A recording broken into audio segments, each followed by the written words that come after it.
Hello friends, back to my চ্যানেলে সবাইকে welcome জানাই। তো গাইস, এখন আমরা উপস্থিত আছি ইউপি ইটাভা জাংশন মেনপুরিতে। এক অসাধারণ মন্দির রয়েছে, তো সেই মন্দিরই দর্শন করার জন্য আমরা সকলে বেরিয়ে গিয়েছি এবং আপনাদেরকেও দেখাবো।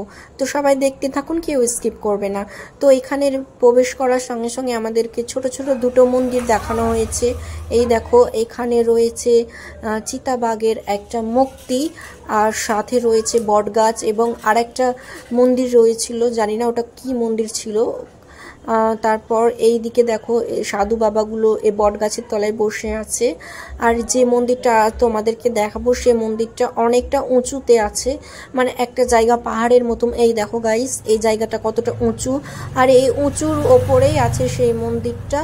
তো তোমাদেরকে দেখাবো, তো সবাই দেখতে থাকো। এইসব অসাধারণ সুন্দর সুন্দর মন্দির এবং আরও বিভিন্ন ধরনের ব্লগ দেখার জন্য আমাদের চ্যানেলটা অবশ্যই সাবস্ক্রাইব করে রাখবেন। তো এখানে আমরা জুতো খুলে সবাই মন্দিরে প্রবেশ করলাম।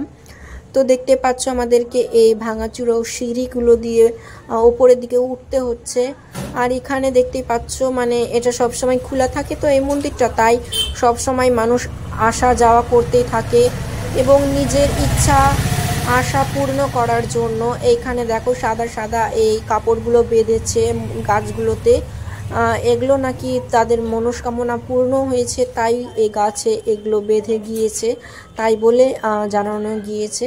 আর এই মন্দিরটা দেখো গাইস কি সুন্দর, আর এর ভিতরে এই হয়েছে দেবদেবী।